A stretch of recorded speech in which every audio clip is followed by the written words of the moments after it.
What's going on, people? We are Tottenham TV back here for another Tottenham update. And no, Sim is not with us today. We've got David from the Irish Hotspur. How you doing, Dave? I'm absolutely buzzing. You would say one of the better halves of WeAreTottenham TV are joining you today, Benji, instead of Sim. Absolutely. I won't argue against that, that's for sure. But let's get straight into it. There's quite a bit to talk about today. We've got our first bit of transfer news since the window has slammed shut. We've got a report from out in Germany called Kicker about Daisha Kamada of Eintracht Frankfurt. Tottenham are competing with Leeds for the signing of Eintracht Frankfurt star Kamada in 2023. The attacking midfielder / forward is out of contract in June and can sign a pre-contract from January the 1st. He has 4 goals in 6 games this season. I don't know if you've seen him play much, but every time I've seen him play, really tricky customer. I mean, he played West Ham off the park last year in the Europa League. And I think I'd welcome him at Spurs. What's your opinion on him? Yeah, I really like him, Benji. Look, for me, he's right-footed. He's a creative midfielder, which is what a lot of people are calling out for. The guy can also play in different systems, like demonstrated at Frankfurt, where they've played a 4-2-3-1. They played a 3-5-2 last season. He can play in any of them. He can play as an attacking midfielder. He can play off the left, or he can play as a second striker. This season, he's really upped his output, whereas last season wasn't his best season, but the season before that, he had a really good season. So for me, I think he'd be a good signing. But as well, he's 6 foot, which sounds about right for Tottenham signings over the last while. So for me, I think he's a player that we should definitely look to bring in, because we do need a bit more creativity. Look, me, where I stand, I prefer to booster that defence. But if his contract is up in January, we can go and get him. Yeah, when you're looking at him and maybe players that we have been linked to over the summer with James Maddison and Malinovsky and the players of that ilk, would it be a bit of a kick in the teeth if we go for an out-of-contract Kamada, or would you still welcome it? I would still welcome it. At the end of the day, we've still got positions that we need to fill, and we have to try and fill as many as we can, because Conte, with the Conte rumours, which we'll be talking about, we don't exactly know how long this guy is going to be here. So we have to get these bodies in now quick and fast in January, and, well, especially in January, so that Conte knows exactly what he's going to be working with going into next season and where he needs to improve in the summer transfer window. But look, when I would actually rather Maddison. I think Maddison would suit us in homegrown rule and all of that as well. Premier League proven, can hit the ground running. But look, I really like Kamada. Like you said, he's a very tricky customer. So for me, if they don't have the money, which they should, but if they don't have the money to go and get someone like a Maddison, which it looks like that ship has probably sailed, for me, go and get Kamada. It's a no-brainer. Yeah, I agree with you, to be honest. I agree. But let's move on. Let's talk about some injury news now, as Hugo Lloris has pulled out of the Nationals team for the next 2 games. He has been sent back to Tottenham. We're unsure about the severity of the injury. If we don't know if he's going to be back for the North London derby or not, but not great preparation for the North London derby, is it, with Hugo Lloris being out? It's not ideal. That's your captain, heading into a North London derby without your captain is not ideal. And it's not ideal for Fraser Forster, the Man Mountain, to be making his debut either. But this guy, Fraser Forster, for me, Ben, I actually think he could still be a number 1 somewhere. I think he's been a very good keeper down the years. I think he's been supremely underrated. He's got big experience. He's played in the derbies in Scotland with Celtic and Rangers. He played well with Southampton in goals against Arsenal last season. So Fraser Forster can definitely put in a performance, but I would worry if there would be any sort of rustiness in heading into the North London derby from Fraser Forster. And it's not ideal, because we will get punished if that's the case. So for me, look, I actually have faith in Fraser Forster. I think he's better than what we've had over the last few years in terms of Galini, Joe Hart, who used to organise cricket when we were losing and stuff like that. So for me, I think Fraser Forster will fit in well. I think he'll do just fine in the North London derby. My only concern would be a small bit of rustiness, Ben. Yeah, that's the thing. It's like, I agree with you. I mean, I think he's a good backup keeper, but you don't really want someone making their debut in a North London derby, do you? You want everyone at it, fully focused. And, like you say, he's got previous against Arsenal last season. He had an absolute blinder of a game. And I think Southampton won that game in the end, didn't they? So you never know. You never know. So I don't think it's the biggest thing if Fraser Forster does start, is just doesn't give us the full motivation we need to have him there.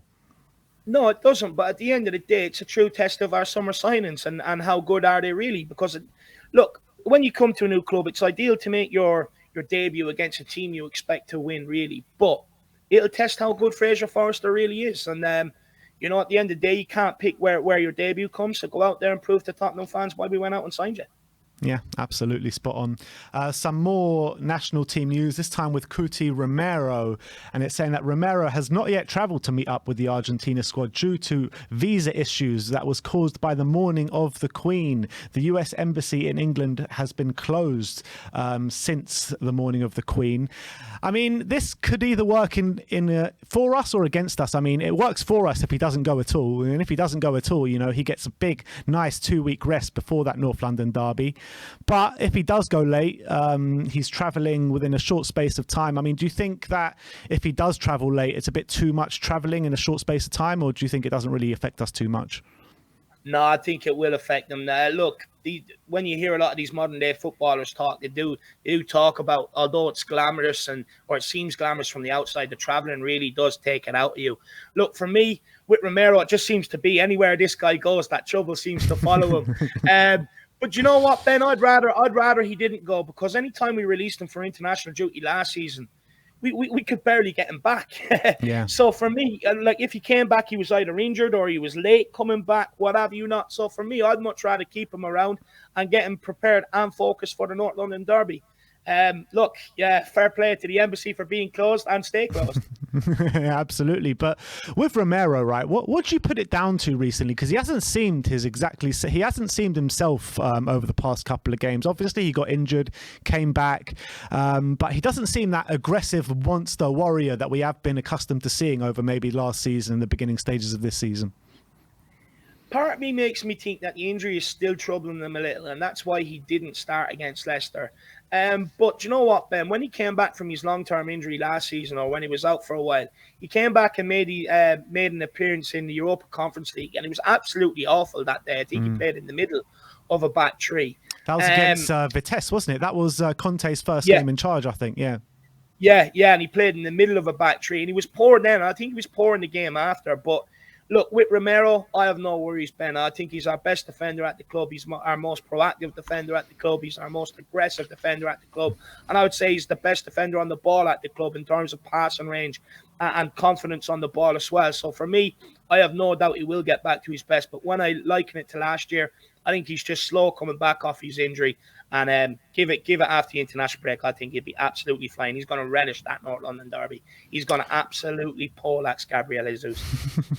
Having said that, though, is it not better for us if he does go to Argentina and gets a bit more playing time, a few minutes behind his belt, to get him prepared for the North London derby, a bit of match practice? It probably would be better for us, Ben, if he went out there and got some matches under his belt. But at the same time, I don't trust him getting him home. So for me, I'd much rather keep him. Just last season, I'm getting excited. Romero's back. He comes back with a knock, comes back with an injury. He's coming back late for whatever reason. So for me, I would just much rather keep him at Tottenham so that I know he's going to be available for the North London derby rather than take that risk. Because with that Argentina squad at the minute, there's a lot of togetherness. They have to go out and travel if they want to be a part of the World Cup and everything else. But look, hopefully we can use him not being able to get his visa to not let him go over. And me, I'd much rather keep him around. But there's also a chance that if he goes out and plays with Argentina, that he aggravates that injury. And if he didn't play against Leicester because of his injury, because they're trying to manage it, for me, it's a no-brainer to keep him at home. All right. Well, I was on your show the other night. We were talking about why, other teams and other fan bases are not taking Tottenham too seriously in a title race this year. Nobody, Sky Sports, are putting Tottenham in that conversation whilst they are putting Arsenal in that conversation. But we have had some quotes from Rodri of Man City, which are quite interesting. And it says, great squad and manager with very clear ideas who knows how to convey them perfectly. They know what they have to do with great precision. I see Spurs as candidates for the Premier League title. Conte's career speaks for itself. So finally, Spurs getting a bit of recognition here. Finally, somebody, I think, look, the reason why a lot of the media and stuff, I reckon, don't have us in the title conversation talk is A, because they're biased towards Tottenham, but B, I truly believe it's because of that back line. And the reason why I say that, Ben, is for me, it's because when you look at that back line, some of them players were at the top of the league under Jose Mourinho and then went on to have an absolute stinker second half of the season and shit goes left, right, and centre. And they proved under Nuno, started well, ended up tailing off and shipping goals. So for me, and you still see some of the mistakes in that game. They all have improved, but you still see some of the mistakes there. Some of the silly, stupid mistakes that we need to cut out. So for me, I think that's probably why they don't have us in the title talk, because they've seen us being in this position before. And ultimately, the back line has ended up tailing off and letting us down. But with Rodri, I think he's alluding to our discipline. And you can see it on the pitch, Ben. The way the system is set up, the way Kane, Son, Kulu all get in nice and deep, compact, help the midfield and help the back line. That's to protect that back line as well. But also, when we break, we also break in numbers. And I think that Rodri is alluding to the discipline. And I don't blame him, because anytime we've played City, whether it's been at the Etihad or the greatest stadium in world football, and we tend to get a result against them, we tend to beat them. And I think with Man City, I think they find us very, very frustrating with how disciplined we are defensively and how quick we are on the counter. I think that's what he's alluding to. And there's definitely, in my opinion, potential for us to be able to go and challenge this season. When I look at it, I think we'll be able to have enough across the back line and whatever have you not to be able to get us till the January transfer window. But I do think we'll have to go again in January to re-bolster the squad, then to push on at the business end of the season. If we do go and beat Arsenal at the Emirates next week, do you think teams will start taking Spurs more seriously and the media will start taking Spurs more seriously, or will they still just expect us to fail again and the defence or the defensive problems start creeping up again? I don't think they want to take us seriously, but I think they'll have to, Ben. I mean, they're all absolutely fawning over Arsenal at the minute. They're the media darlings, you know, they're playing great, this, that, and the other. So for me, I think if we beat Arsenal, we'll send a shock around the Premier League and probably around Europe, anyone that tunes into the Premier League, because we don't go to the Emirates or to the library, as I like to call it, because sometimes it can be that quiet. We don't go there and pick up results, man. We very rarely get anything there. So for me, I think if we can go to the Emirates, we can beat them. I think they'll have no option but to put us in that title bracket. But that's where the scrutiny comes on the back line, or that's where the scrutiny comes on Tottenham, if you want to say it as a whole. And when the scrutiny's been on Tottenham before, we've ended up crumbling. So it'll be very interesting to see how they actually handle it this time under Antonio Conte. I think it'd be a true test whether our mentality has actually shifted or not.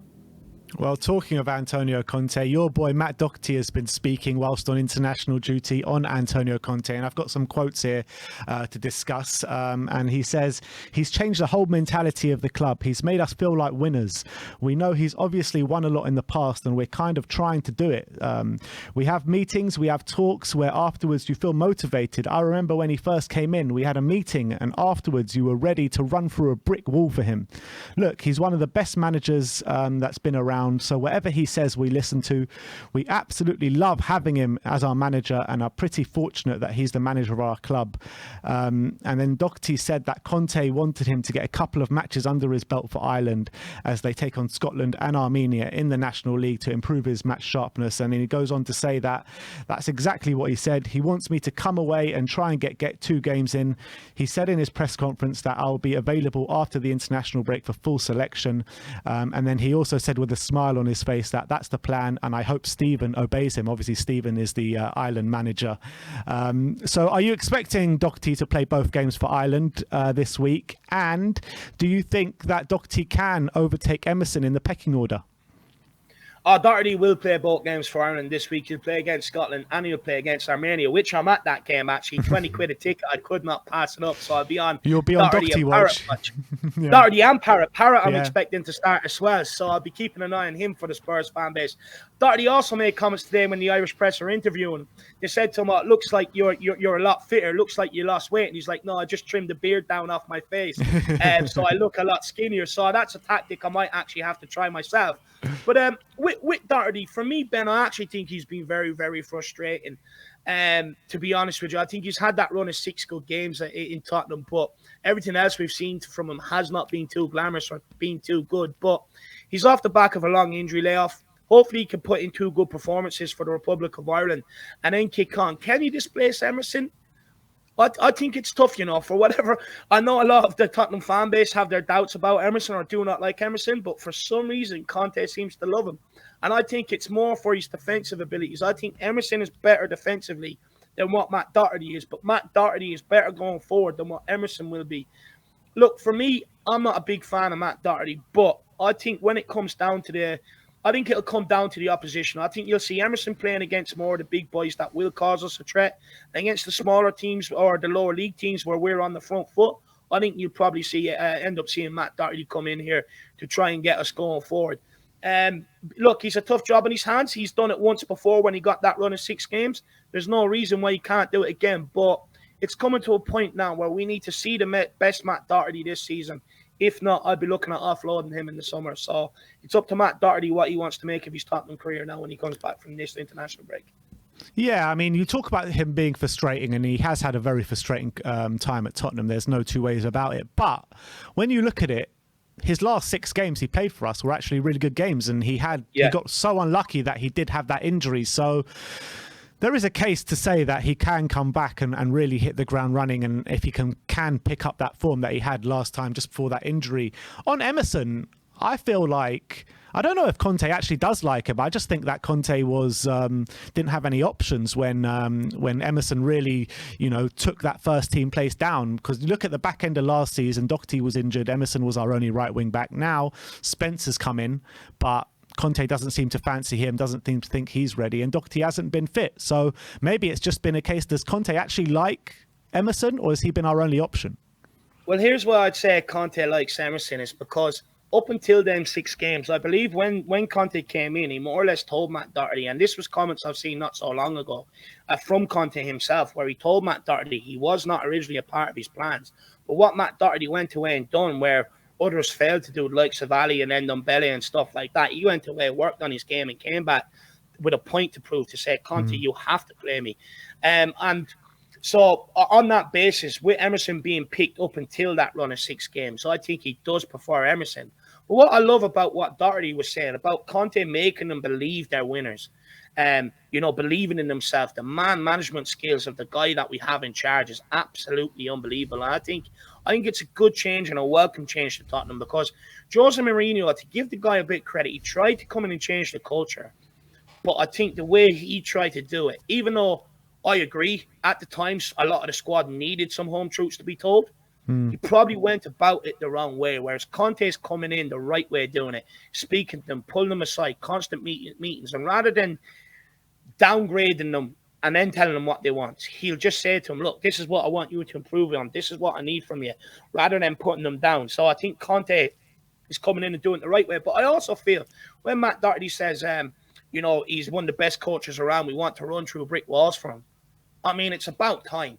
And they could not make Antonio Conte a problem this time, because they've done it with Nuno, they've done it with Jose Mourinho, they've done it at the end when Poch got sacked.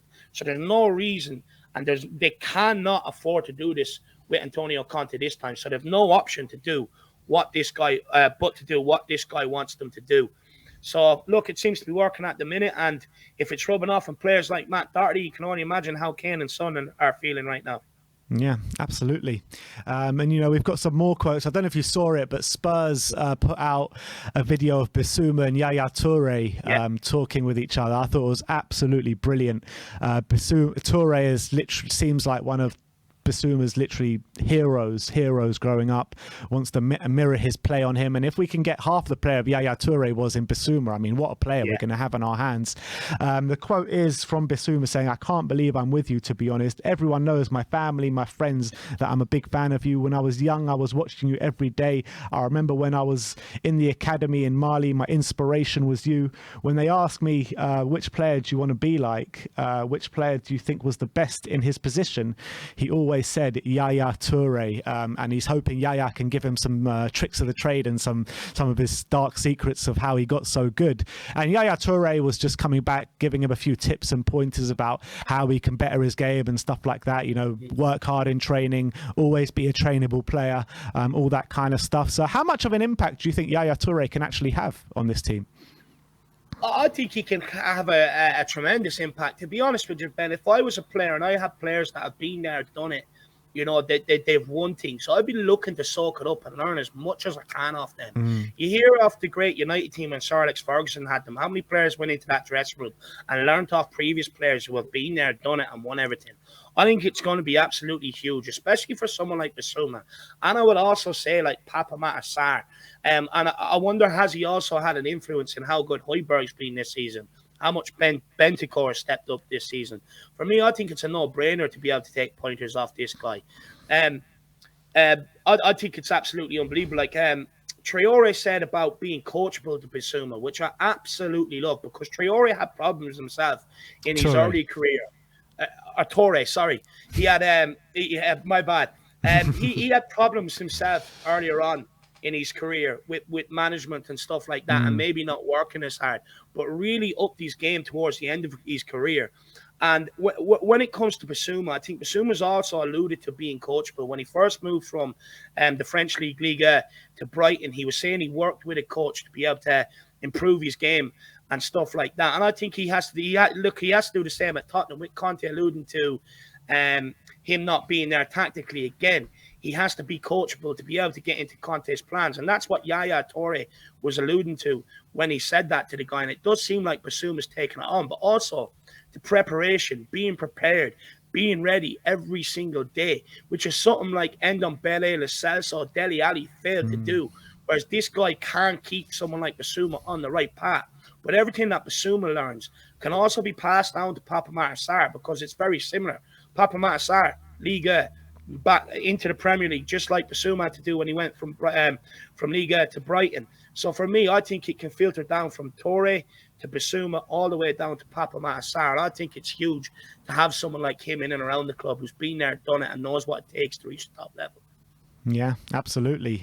So hopefully, no, I completely agree. I mean, I couldn't have put it better myself, the way you said it. And I think that when you've got someone like Bissouma, who's struggling to get in the team right now, and you've got someone like Yaya Toure, who's an absolute legend of the game, and not only is he a legend of the game, but he's someone that Bissouma physically looked up to as a player and when he was growing up and watching the game. And you're thinking that Bissouma's just come to this club, and what better mentor to have than the biggest guy he ever looked up to in the game. And I think it's something that Spurs fans probably take a bit for granted, having Yaya Toure here as a coach. And I think it's going to bring on Bissouma the world of good. I don't think it's just Bissouma and Papa Matasar, but like you said, Hojbjerg, Bentancur, and not even the midfielders, but they can take the mentality that he's got. The whole squad can learn of him. You know what I mean? It's not just the midfielders. The whole squad can learn off his mentality. So I think it's a brilliant thing to have. And with the likes of players like Jermaine Defoe coming in and helping the squad as well, I think that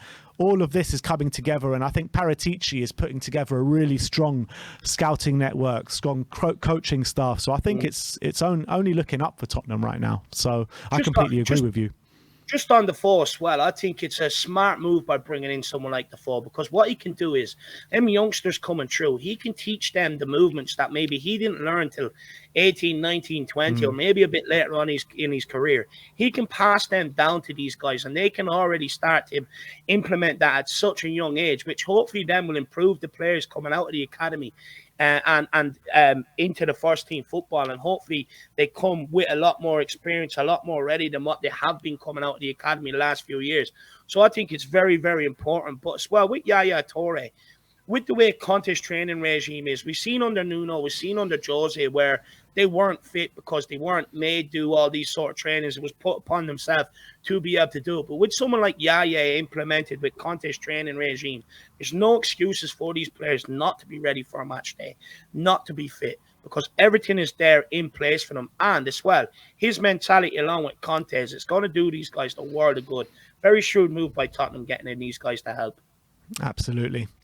Next up, we're going to talk about some nominations. First up, Manager of the Month nominations. There are 3 for this month. Obviously, Antonio Conte is up for Manager of the Month. O'Neill of Bournemouth, surprisingly enough, is up for Manager of the Month. And Eric Ten Hag of Manchester United.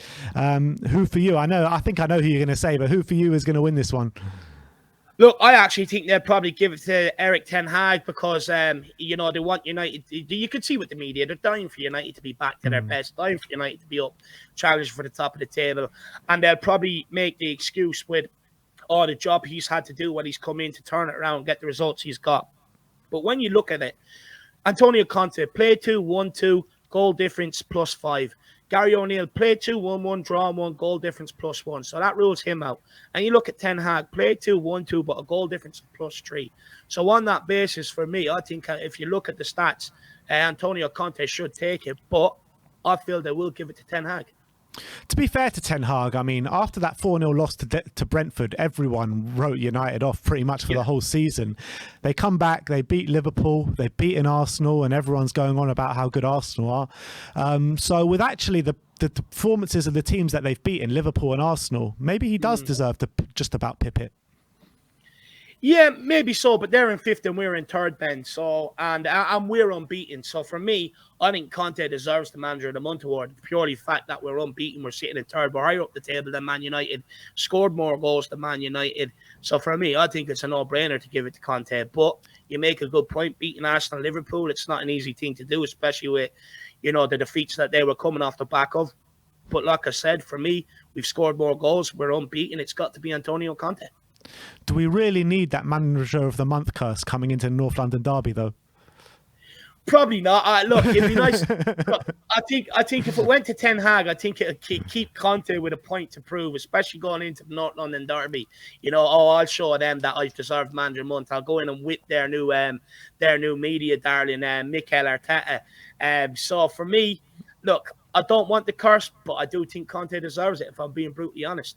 But you look at United, they've got some world-class players there, and we do too. But I know he had a tough job, but all it really United needed was a manager that could come in with fresh ideas and breed freshness in and around United and around Carrington. But with Conte, with the backline that he has and how solid he's managed to, well, not how solid, there's still stupid mistakes happening, but with the players that he's used to form that back line, for me, I think he deserves it. He's still using the likes of Ben Davies, still using Eric Dyer. Whereas that guy went out and brought new defenders in to replace the likes of Maguire. It's not like he formed a cohesive unit with what he actually had. He went out to improve it, whereas Antonio Conte has. I definitely think Antonio Conte deserves it. Well, I'll tell you the truth. I don't want Conte to win it just because I don't want that. I want to leave any seed of doubt for that North London derby. You know what I mean? I just don't want any curse hovering over us. We've got enough curses as it is going to the Emirates. So let's keep that one away. So just for 1 month, next month, let him win it. You know what I mean? But Player of the Month nominations, we've got Pierre-Emile Hojbjerg, Billing, De Bruyne, Iwobi, Ramsey of Aston Villa, and Rashford. Who do you think deserves to win that one? I'll be honest, I think Rashford will win it, to be honest, Ben. You look at his stats, play 2-1-2, 2 goals, 2 assists. You look at, for instance, Hojbjerg. I'm not even going to go into Iwobi. I think he's a joke of a footballer, if I'm being honest. You go into Pierre-Emile Salzburg, play 2-1-2, 1 goal, 1 assist. So Rashford's probably had a better month than him. You go into De Bruyne, play 2-1-1, draw 1, 3 assists. So I would say probably Rashford first, Hojbjerg second, and maybe De Bruyne third. I don't think Billing, Iwobi, or Ramsey really have a chance, to be honest with you, but I think Rashford deserves it or probably will take it. There's a bit of a narrative around Hojbjerg. I mean, a lot of Spurs fans don't.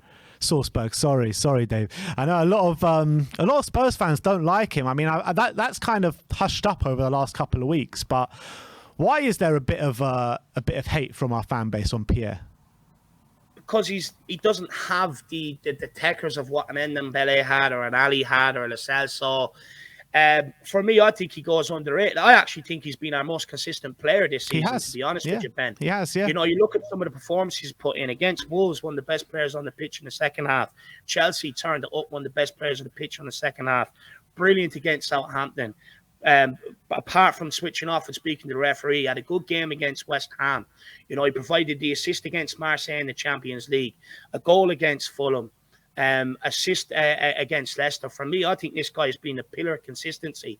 And what I don't think people actually give him enough credit for his ability going forward. We all seen the clip today of the step over, beating the player, playing Sonny in down the wing. The amount of times I've seen this guy, and for me, when I look at the games, Ben, He's our midfielder that breaks furthest forward. He gets involved with the play going forward. And for me, I just don't get it. I do not get it. I think when people look at it, I think they look at the system and they're very quick to go and blame the midfield for the failings of what's been going on over the last 6 games, because we haven't played to the best of our ability yet.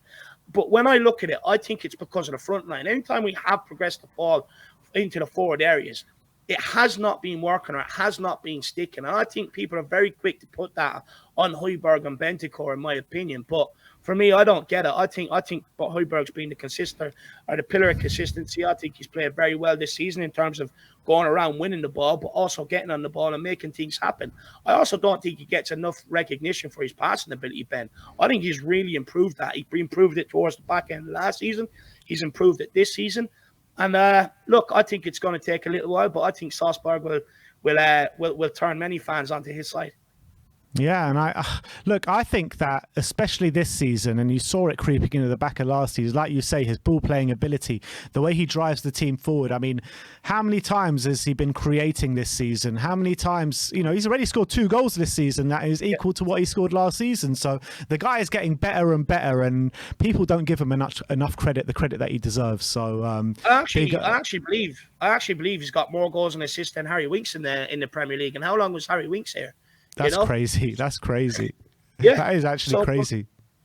And people absolutely adored Harry Winks. Look, we also have to remember, Hojbjerg was brought in here to do the defensive work because Endom Lardas did not want to do it. We all seen them clips from Burnley game where he's just slow, tranching after a player and refused to win it. So Hojbjerg was brought in here mainly to be that defensive guy. But Ben, every manager has trusted him.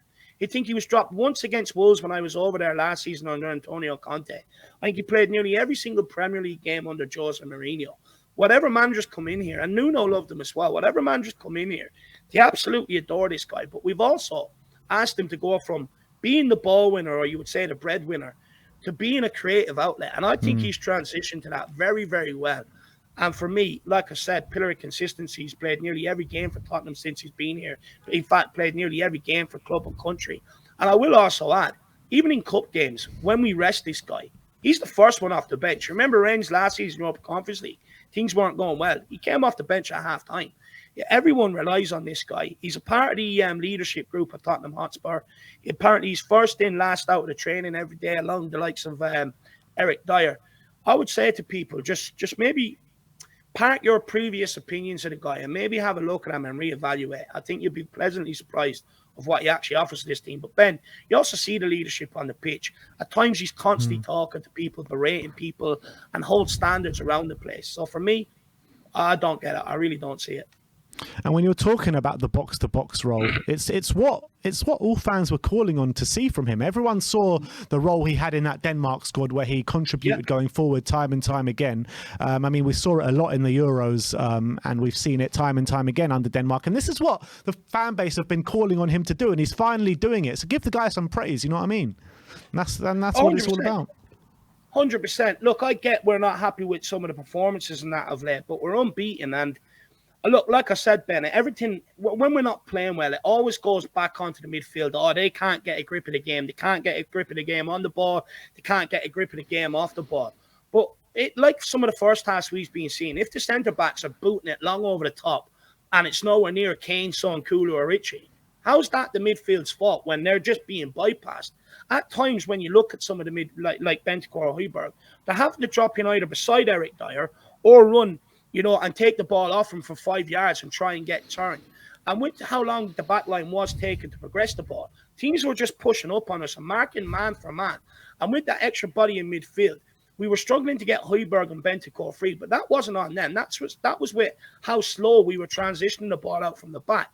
But like against Leicester, when we transition it quickly, look how good them two boys look.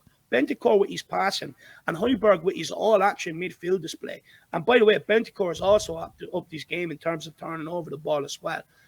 But I do think they've carried the can for maybe some of the performances when nobody really wanted to talk about Kane missed passing, losing the ball, Sonny doing the same, Kulu maybe not at the same level as he was at last season, although he's proved that we need to play him because of his creativity.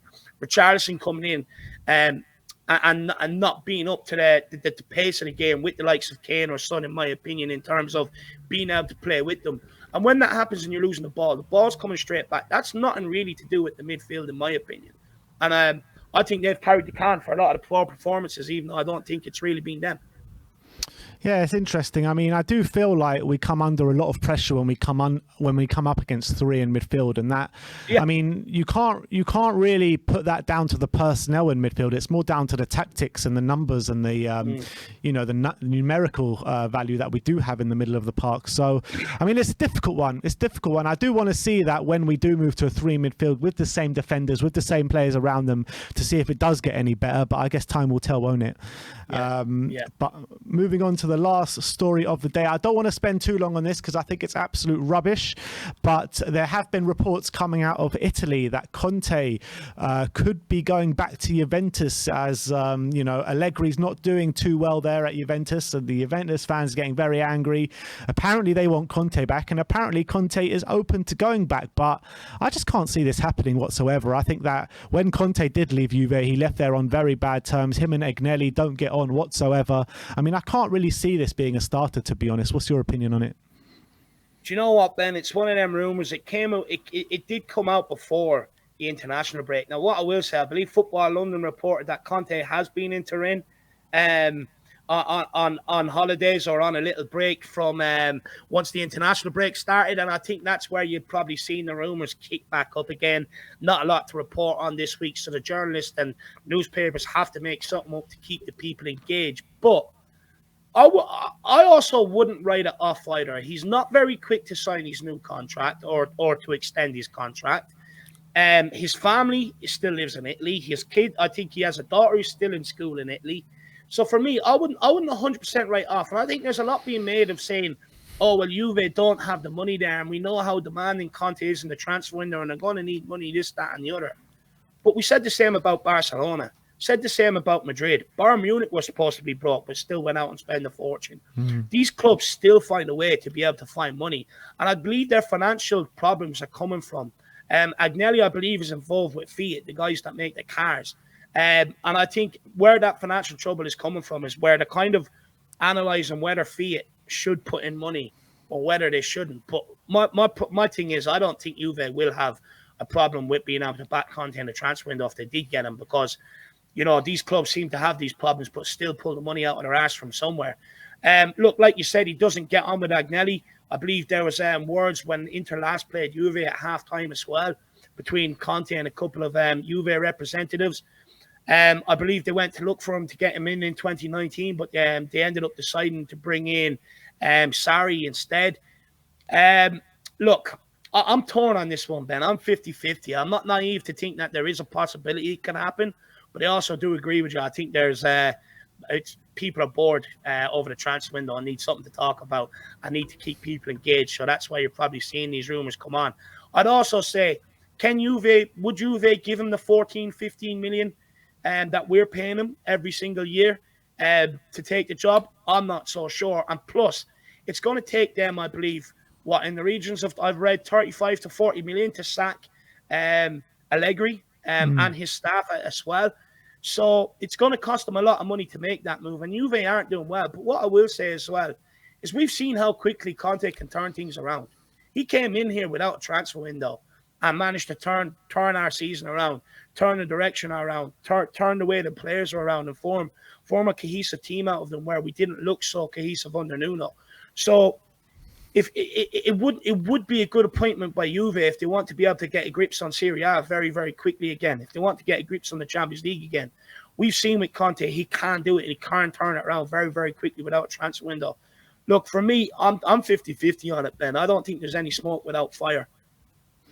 But, it's just like, for me, it's like anytime anything is ever going well with Tottenham, the media have to put something out and make something up to try and put us down a little notch, put us down a notch. And I feel like this is just more of the same. And I mean, it came to a point last season where Conte actually called that out. Why does the press always have to make stuff up about Tottenham? And I just feel like this is more of the same, to be honest. I really do. What I will ask you, Ben, as well. Do you think he'd be willing to walk out in the middle of what he's building at Tottenham? Like him and Paratici are building something strong here. They're putting us back up to the top end of the Premier League where we deserve. We're back in the Champions League. We've signed players that Conte likes, that he wanted. So can you see him walking out on the Tottenham project halfway through? Well, the way I see it is that I've heard that Conte still feels that Tottenham are running with the old mentality in terms of not thinking as big as maybe we should be thinking, and in terms of going to win the title and stuff like that in the transfer window as well. So that's the only kind of thing I can see, is that if Conte and Levy's visions don't completely align, which I don't think they do, to be honest. I think that they do align in some way, but I still think that Conte wants to be up here and Levy's just happy like being here, kind of thing. So I think in that situation, there is a situation to say that maybe Conte would walk away, but the way he's talking is like, I need a few more transfer windows. He's always talking about Tottenham as we. He's always talking about the long-term vision of the club. So the way he's talking makes me feel like he's going to be here and he is going to sign a new contract. I really do hope so, and as well, because I think it's important that we tie him down, because we'll also be able to tie Kane down. I don't think Harry Kane, and it is connected, by the way, but I don't think Harry Kane will sign a new contract until he knows Conte is staying, because after Conte, where do we go? After Jose Mourinho ended up turning to Mason and Nuno, after Conte, you're probably going to end up turning to similar sort of caliber of managers. So for me, Kane, especially at his age, he's not going to stick around. And stick around under someone like maybe a Nuno who came in after a Jose. He's not going to do it. He's not going to stick around for another long-term project. Kane is the sort of player that he stuck around under Conte because he believes Conte can deliver trophies in the near future. So I do think that Kane's situation and his future also aligns with Conte's. And with Kane, the Bayern Munich rumours do not seem to be going away as well. And if we want these rumours to go away, we need to find a way of tying down Conte.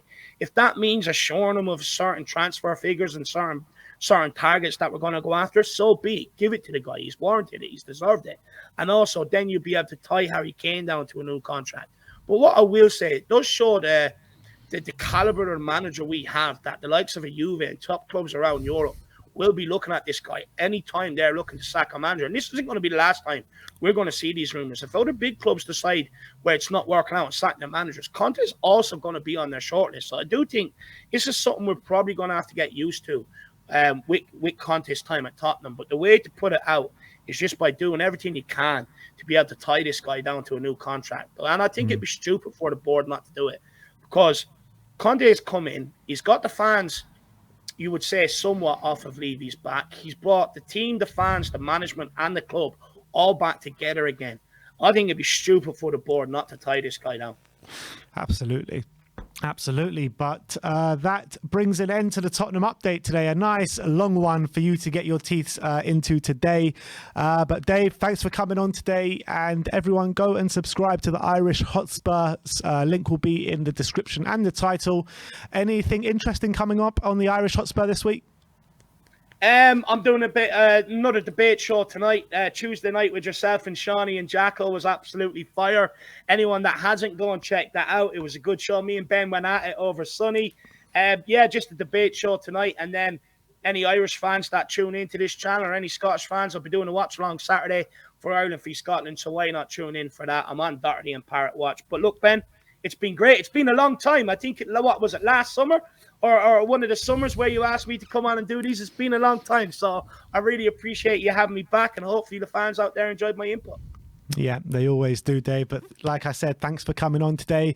We'll see you all very soon. Thank you, everyone, for joining us today. Like, subscribe, and comment. And as always, come on, you Spurs. Come on.